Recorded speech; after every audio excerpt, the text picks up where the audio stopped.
Hi hello नमस्कार, मी प्रिया पुन्हा एकदा तुमचं सगळ्यांचं स्वागत आहे आपल्या आणखी एका नवीन व्हिडिओमध्ये।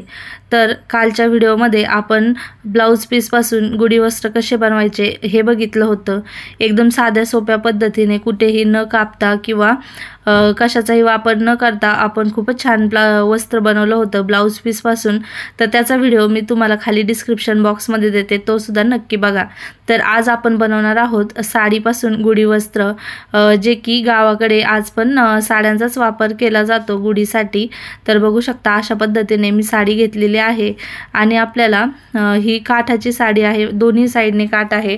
तुम्हाला हवं त्या साइडने तुम्ही अशा पद्धतीने आपल्याला पूर्ण जे काही साडीसाठी मिऱ्या घालतो तशाच पद्धतीच्या आपल्याला ह्या एका साइडवरून मिऱ्या ह्या घालून घ्यायच्या आहेत।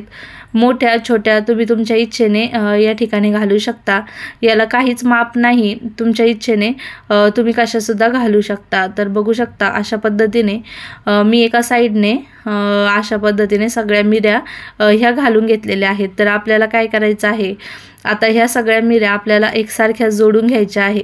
जर तुम्हाला हवं असेल व्यवस्थित साडीच्या मिऱ्या होत नसतील तर तुम्ही साडीला इस्त्री करून घेतली तरी सुद्धा चालणार आहे, जेणेकरून काय होईल की ज्या काही साडीच्या मिऱ्या आहेत त्या छान अशा व्यवस्थित सेट होतील। तर बघू शकता या ठिकाणी अशा पद्धतीने मी पिन लावून घेतलेले आहे, जेणेकरून हे करण्यासाठी सोपं व्हावं।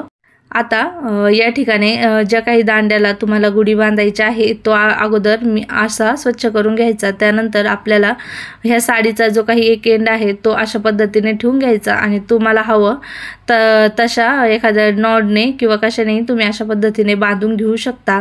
वरच्या भागात मी बांधत आहे, जेणेकरून तांब्याने ते नंतर झाकूनच जाणार आहे।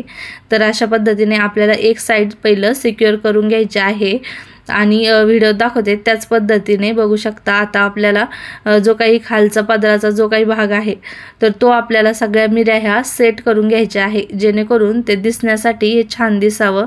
आता या ठिकाणी ज्या काही सगळ्या मिऱ्या आहेत त्याच्या मी घडी घालून घेत आहे। व्यवस्थित एक ना एक मिरी आपल्याला ही छान अशी तयार करून घ्यायची आहे।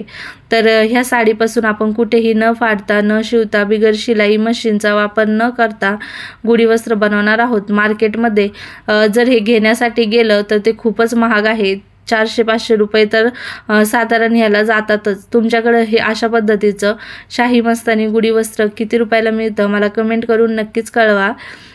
तर अशा पद्धतीने मी या ठिकाणी पूर्ण मिऱ्यांची ही घडी घालून घेतलेली आहे।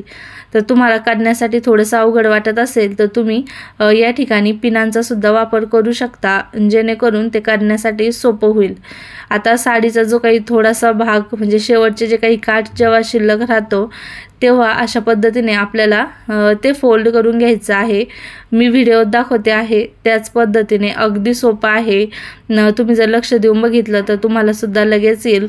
तर मी बारीक काठ खालच्या साईडने घेतलेला आहे, तुम्हाला जर मोठा काठ घ्यायचा असेल तर तुम्ही तशा पद्धतीने सुद्धा घेऊ शकता।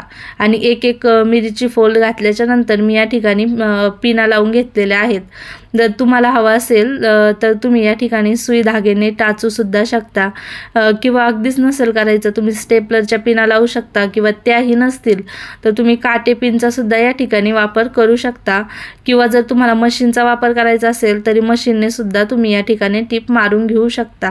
तर अशा पद्धतीने खालच्या साईडने घडी घालून घेतलेली आहे आणि आपली छान आणि सुंदर अशी मस्तानी गुढी वस्त्र बनून तयार झालेलं आहे। बघू शकता किती सुंदर दिसत आहे दिसण्यासाठी सुद्धा, आणि बनवण्यासाठी खूप झटपट आणि खूप कमी वेळात बनून तयार होतं। तर ह्या पाडव्याला तुम्ही सुद्धा अशा पद्धतीने गुढी वस्त्र नक्की बनवा।